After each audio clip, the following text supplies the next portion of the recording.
Good morning. So you see these little easy peelers here in the saucepan?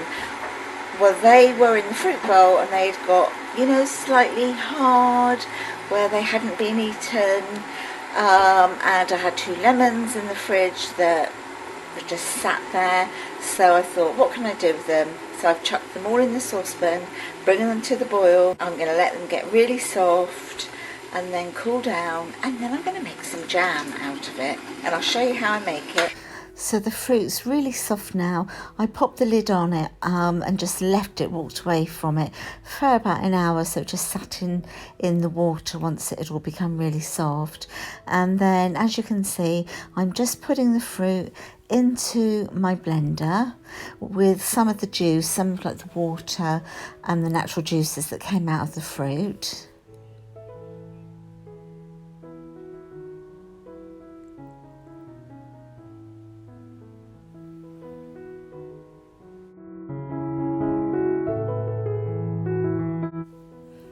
And as you can see, I'm just continuing to add water to the blender.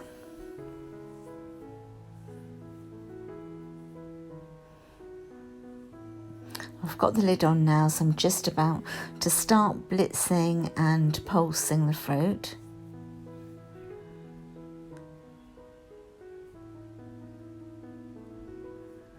And then gradually I increase the speed. And then, as you can see, I've taken the lid off and I'm just going to add the remaining fruit.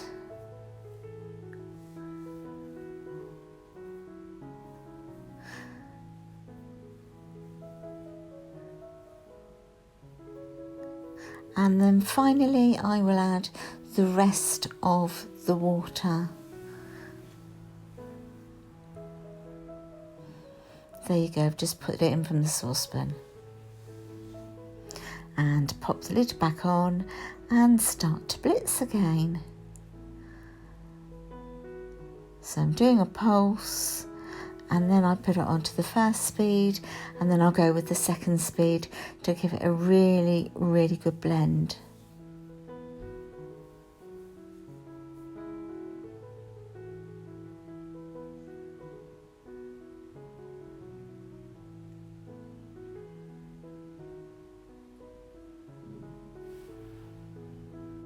And then when you've blitzed it to the consistency that you want to, then it's time to just run it through the sieve. You can see I've got another saucepan here and a fine sieve that I'm just about to pour all of it into the sieve, well, bit by bit, and then sort of work it through with a wooden spoon.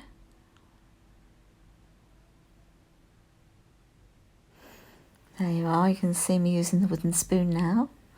And I'm just sort of stirring it round and helping it to go through the sieve, leaving behind any of the pulp.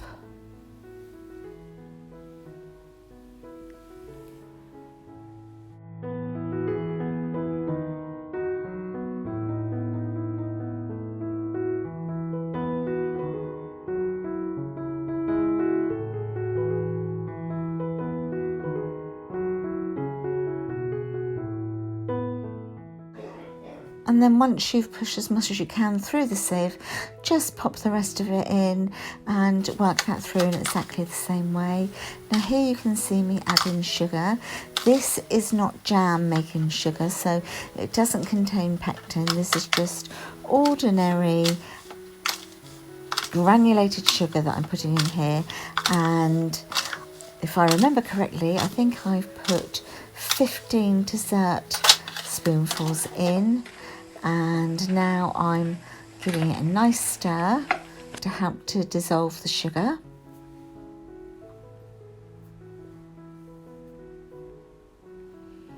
You have to keep mixing, and then, you know, finally I put it back onto the hob and bring it back to the boil, and then I literally just leave it on like a rolling boil, so it's not a fierce boil, it's not a simmer, it's like a steady rolling boil. And then you can see I've got a plate here, which I previously put into the freezer to get nice and cold. And when I think the mixture is ready, then I put a spoonful of it onto the really cold plate and just leave it for a little while. And if when you run your finger across it, it crinkles up, then you know that it's ready. But in this case, it actually wasn't. So I needed to keep that rolling boil going just for a little bit longer.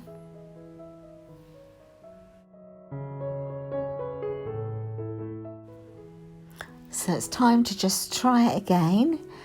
And as I say, if it crinkles, then it's actually ready to jar up.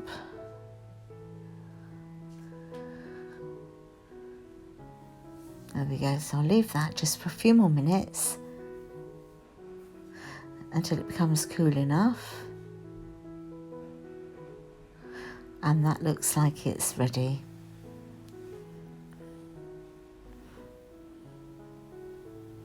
Right, so I'd already put the jar into the oven to sterilise, and I pop it in the oven at 100 degrees for about 20 minutes. And then take it out, and then as you can see, I'm now pouring my jam stroke marmalade or my preserve into the Kilner jar. Scraping every last little bit out. There we go, going to close the lid. And voila, there you are. You've got a lovely jam stroke marmalade. And if I don't end up using this as a preserve, it will become the base of lots of different sauces.